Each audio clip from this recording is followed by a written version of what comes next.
పాకిస్తాన్లో కరుడుగట్టిన టెర్రరిస్టులు ఒకరి తర్వాత ఒకరు నేలకొరిగిపోతున్నారు. ఇండియా టెర్రర్ దాడుల్లో పాల్గొన్న టెర్రరిస్టులను గుర్తు తెలియని గన్మ్యాన్లు అకస్మాత్తుగా దాడి చేసి మోటార్ సైకిళ్లపై పారిపోతున్న ఘటనలు పాకిస్తాన్ పోలీసులకు, ఐఎస్ఐకు మింగుడు పడటం లేదు. ఇంతకు ఈ హత్యలు ఎవరు చేస్తున్నారని తలలు పట్టుకుంటున్నారు.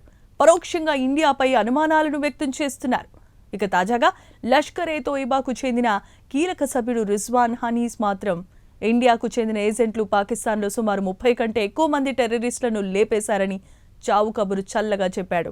గత 4 సంవత్సరాల నుంచి ఇండియన్ ఏజెంట్లు పాకిస్తాన్లో టాప్ టెర్రరిస్టులను ఒకరి తర్వాత ఒకరిని లేపేస్తున్నారని ఆయన అన్నారు. తన మద్దతుదారులతో ఆయన ఇంకా ఏమన్నారో ఒలుక్కేద్దాం.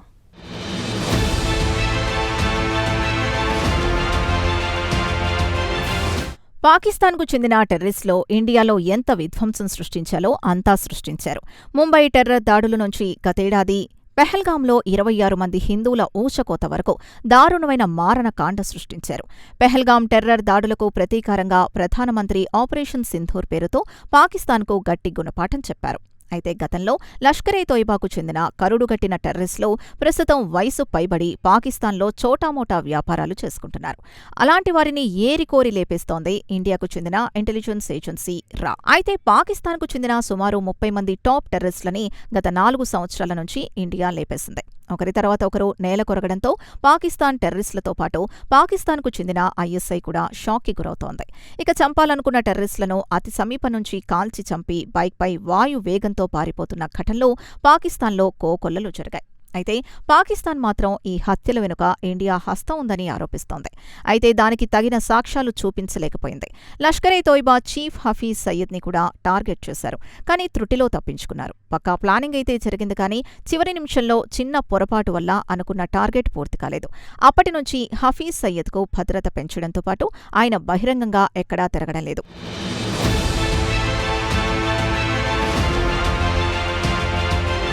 ఇవన్నీ ఒకెత్తైతే పాకిస్తాన్కు చెందిన లష్కర్-ఏ-తోయిబాకు చెందిన కీలక సభ్యుడు రిజ్వాన్ హనీఫ్ ఇండియాకు చెందిన ఇంటెలిజెన్స్ ఏజెన్సీలో ఇప్పటివరకు ఎల్ఈటీకి చెందిన 30 మంది టెర్రరిస్టులను గత 4 సంవత్సరాల నుంచి చంపుతూ వస్తోందని అన్నారు.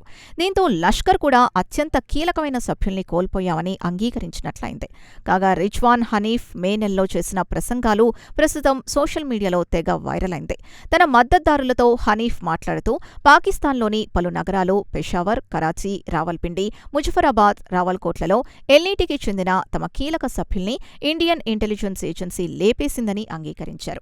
ఇక లష్కర్ టెర్రరిస్ట్ గ్రూప్ ఎప్పుడో కానీ ఇలా బహిరంగంగా అంగీకరించరు. కాగా లష్కర్ గత కొన్ని సంవత్సరాల నుంచి కీలకమైన సభ్యుల్ని కోల్పోవడంతో కాస్త ఢీలా పడింది.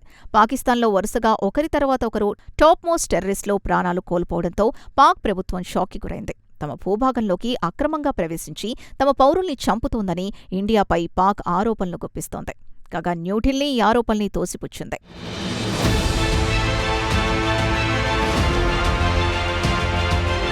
హనీఫ్ తన ప్రసంగంలో పాక్ ఆక్రమిత కశ్మీర్లో తాము ప్రశాంతంగా ఉండలేకపోతున్నామని ఆందోళన వ్యక్తం చేశారు. ఇండియాకు చెందిన ఇంటెలిజెన్స్ వర్గాలు తమను పీఓకేలో ప్రశాంతంగా బతకనివ్వడం లేదని హనీఫ్ వాపోయాడు. తమ ఇండియా తమ ఏజెంట్ల ద్వారా ఇక్కడ పనులు చేయించుకుంటోందని, లష్కర్ టెర్రరిస్టులని ఒకరి తర్వాత ఒకరిని లేపేస్తోందన్నారు. ఇక హనీఫ్ తన ప్రసంగంలో విద్వేషపూరిత వ్యాఖ్యలు చేశారు. లష్కర్ టెర్రరిస్టుల మరణాల గురించి ప్రస్తావిస్తూనే ఇతర మతాల్ని లక్ష్యంగా చేసుకుని రెచ్చగొట్టే అవమానకరమైన వ్యాఖ్యలు చేశారు. మతం కారణంగానే ఇండియన్ ఏజెంట్లు తమను టార్గెట్ చేశారని అన్నారు. ఇస్లాంను నమ్మడమే తాము చేసిన అతిపెద్ద నేరమా అని తన సహచరుల్ని రెచ్చగొట్టడానికి యత్నించారు. ఇక పనిలో పనిగా ఇండియాకు చెందిన హిందువులు, ఇస్రాయెల్కి చెందిన యూదులపై విషం కక్కాడు. అత్యంత అభ్యంతరకరమైన భాషను వినియోగించాడు. అన్నిటికంటే ఇస్లాం అత్యంత ఉన్నతమైన మతమని గొప్పలు చెప్పుకున్నాడు. ఇతర మతాలపై కూడా ఆయన తన అక్కసు వెళ్లగక్కాడు. అమెరికా ఇజ్రాయెల్ కంటే కూడా అల్లానే గొప్ప అని అమెరికా ఇజ్రాయెల్పై మండిపడ్డాడు.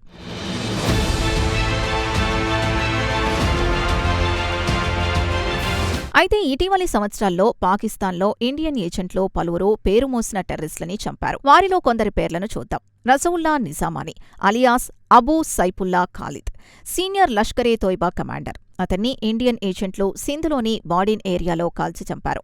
ఇక ఇండియా చెబుతున్నదేంటంటే 2005 డిసెంబర్ 28న ఇతడు బెంగళూరులోని ఇండియన్ ఇన్స్టిట్యూట్ ఆఫ్ సైన్స్పై టెర్రర్ దాడి చేశాడని, ఈ దాడిలో ప్రొఫెసర్ మునీష్ చంద్ర పూరి ప్రాణాలు కోల్పోవడంతో పాటు మరో 4 గాయపడ్డారని తెలిపింది.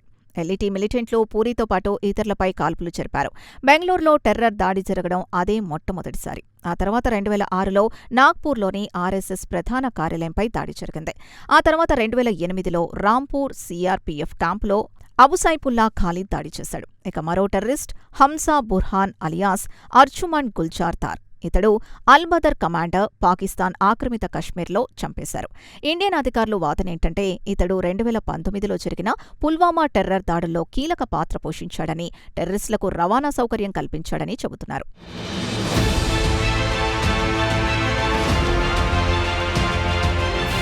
షాహిద్ లతీఫ్ ఇతను జైషే మహ్మద్ సీనియర్ హ్యాండ్లర్. సియాల్కోట్లో ఇతన్ని గుర్తుతెలియని వ్యక్తులు చంపారు. ఇక లతీఫ్ విషయానికొస్తే 2016లో పఠాన్కోట్ ఎయిర్ బేస్ దాడుల్లో కీలక పాత్ర పోషించాడని చెబుతున్నారు.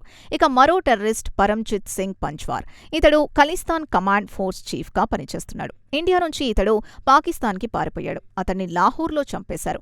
ఇక ఇండియన్ ఇంటెలిజెన్స్ వర్గాల సమాచారం ప్రకారం పంజ్వార్ ఇండియాలో టెర్రర్ దాడులకు ప్రోత్సహించేవాడని, టెర్రరిస్టులకు ఆయుధాలు స్మగ్లింగ్ చేసి ఇచ్చేవాడని చెబుతారు. అయితే ఇప్పటివరకు 30 కంటే ఎక్కువ మంది టెర్రరిస్టులని చంపింది ఎవరు అనేది సస్పెన్స్గా మారింది. అయితే ఇక్కడ ఆశ్చర్యం కలిగించే అంశం ఏంటంటే ఇంతమంది టాప్ టెర్రరిస్టులని లేపేసిన తర్వాత పలానా టెర్రరిస్టులను తాము చంపామని ఏ గ్రూపు బహిరంగంగా ప్రకటించలేదు.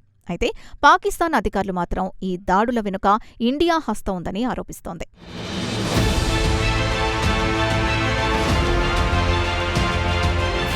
అయితే సెక్యూరిటీ ఎనలిస్టులు మాత్రం స్థానికంగా ఉండే క్రిమినల్ నెట్వర్క్లో మిలిటెంట్ ఆర్గనైజేషన్స్ మధ్య వివాదాల కారణంగా ఫండింగ్ పంపకాల్లో తేడా వల్ల కూడా ఒకరికొకరు చంపుకొని ఉంటారని చెబుతున్నారు. అయితే ఇంతమంది టెర్రరిస్టులు చనిపోతున్నా ఒక సాక్ష్యంగా కూడా లభించకపోవడం ఆశ్చర్యం కలిగిస్తోంది. ఇక ఇండియన్ గవర్నమెంట్ మాత్రం పాక్ టెర్రరిస్టుల హత్యలతో తమకు సంబంధం లేదని తేల్చి చెప్పింది. ఇక అసలు విషయానికొస్తే పాకిస్తాన్లో నిరుద్యోగం విపరీతంగా పెరిగిపోయింది. దేశంలోని యువత నిరాశ నిస్పృహతో కొట్టుమిట్టాడుతోంది. అలాంటి వారికి ఇండియన్ ఏజెంట్లు డబ్బు ఎరవేసి తమ టార్గెట్లని పూర్తి చేసుకుంటోందన్న టాక్ కూడా గతంలో బలంగా వినిపించింది. ఇక గూఢాచారుల విషయానికొస్తే ప్రతి దేశంలోనూ ఉంటారు. ఇండియాలో పాకిస్తాన్ ఏజెంట్ల మాదిరిగానే పాకిస్తాన్లో ఇండియా గూఢచారులుంటారు. అలాగే టెహ్రాన్లో ఇజ్రాయెల్కి చెందిన మొస్సాద్ ఏజెంట్లు కుప్పలు తెప్పలుగా ఉన్నారు. ఇరాన్లో మిలిటరీ నుంచి ప్రభుత్వ ఉద్యోగాల్లో కూడా ఉన్నారన్న టాక్ బలంగా వినిపించింది.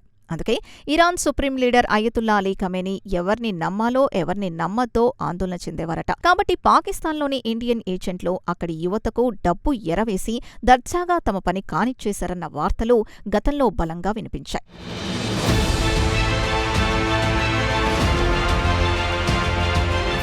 ఇక లష్కరే తోయిబా టెర్రరిస్ట్ గ్రూప్ని 1980 చివర్లో హఫీజ్ మహ్మద్ సయీద్, జాఫర్ ఇక్బాల్, అబ్దుల్లా అజ్జాంలు కలిసి మర్కజ్ ఉద్ దవా వాల్ ఇషార్ద్ అనే మిలిటెంట్ వింగ్ని ఏర్పాటు చేశారు. సోవియట్ ఆఫ్ఘనిస్తాన్ యుద్ధం జరుగుతున్నప్పుడు ఎల్ఈటీని ఏర్పాటు చేశారు. ఇక ఆఫ్ఘనిస్తాన్ నుంచి సోవియట్ రష్యా తప్పుకున్న తర్వాత ఇక ఎల్ఈటీ ఇండియాలోని జమ్మూ కశ్మీర్పై ఫోకస్ పెట్టింది. ఇండియా, అమెరికా, యునైటెడ్ నేషన్స్తో పాటు పలు దేశాలు ఎల్ఈటీని టెర్రరిస్ట్ ఆర్గనైజేషన్గా గుర్తించాయి.